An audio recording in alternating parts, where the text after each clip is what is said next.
E aí, gente, tudo bom com vocês? Estamos começando agora mais uma aula de ciências, tá bom? Aula passada, a gente viu um pouco sobre como a matéria se comporta com atrito e pedi para vocês fazerem um pequeno experimento.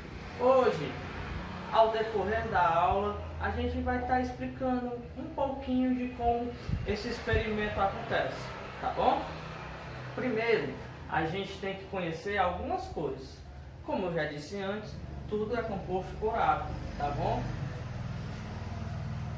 Na eletrosfera ficam os elétrons, tá bom? E no centro, os prótons e os nêutrons.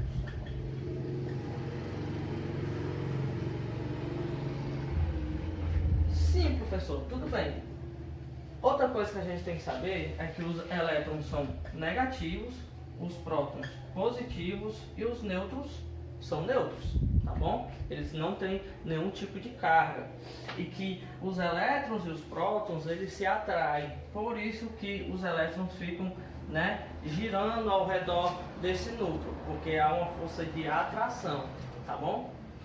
Professor, mas voltando para o experimento, quer dizer que é por isso que quando eu atrito o pente no cabelo e aproximo de papéis picados, ele se atrai? Mais ou menos. Não é somente isso. Alguns objetos, eles têm caráter elétricos diferentes, tá bom? E como é que a gente sabe disso? Alguns têm caráter elétrico negativo. Quer dizer o quê? Quer dizer que alguns têm muitos elétrons, ele está carregado negativamente.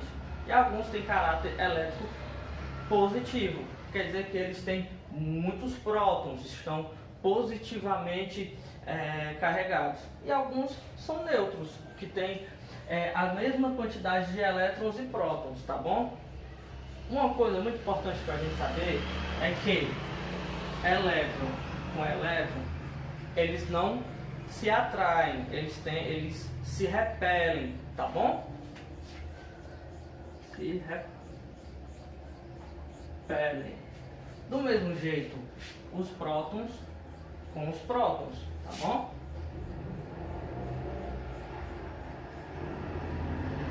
Professor, mas você já disse aqui que os elétrons são atraídos pelos prótons. Exatamente.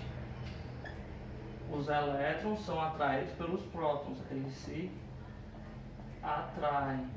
Professor, mas essa força muda? Não. Do mesmo jeito que os prótons e prótons se repelem e os elétrons e elétrons se repelem, os prótons e elétrons se atraem, tá bom? Professor, mas por que tem esse desenho aqui? Esse carinha aqui, ele é o Benjamin Franklin, que lá antigamente ele fez um pequeno experimento e que era muito perigoso na época, em que não tinha muito estudo sobre eletricidade. Ele empinou uma pipa, essa parte era um fio de metal, aqui um fio de seda e aqui uma chave. Professor, e o que foi que aconteceu?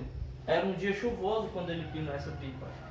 E a chave, ela entrou em atrito com a linha de metal, com o fio de metal. Isso carregou tanto que saiu uma pequena luz, uma carga elétrica, com que produziu uma certa eletricidade. E ele ficou vendo que o produto desse mesmo atrito era a mesma eletricidade produzida em laboratórios e até por dias chuvosos, tá bom? Professor, mas repetiram isso? Sim. Várias pessoas tentaram repetir, alguns até morreram, porque a carga era tanta que matava a pessoa eletrocutada, por isso que era muito perigoso. Quando Benjamin Franklin também empinou essa pipa, ele viu que os materiais de metal atraíam também os raios que estavam tendo naquele dia chuvoso, que deu origem ao para-raio, tá bom? Gente, é bem parecido com o experimento que a gente fez, tudo isso que eu expliquei. A diferença é que quando você atrita o pente no cabelo, o pente ele fica carregado negativamente. ele vai puxar todos os elétrons do seu cabelo, tá bom? E quando você vai aproximar do papel picado, o papel picado, por ser papel, ele é carregado positivamente. Então, como a gente viu que os elétrons se repelem, quando você aproxima, né, o pente do papel, ele vai expulsar todos os elétrons e vai puxar todos os prótons. Quando ele puxa, e por ser o papel carregado positivamente, ele acaba puxando o papel. Sério que esses pequenos partículas, né, do átomo tem toda essa força? Tem muita força, tá bom? E eu acabei de explicar que tem alguns materiais mais eletrificados que outros. Que materiais são esses? Como é o nome que é dado a eles? A gente vai ver na próxima aula. Vou passar a atividade, espero a foto das respostas e não deixem de fazer, gente, tá bom? Se cuidem e cuidem de quem vocês amam.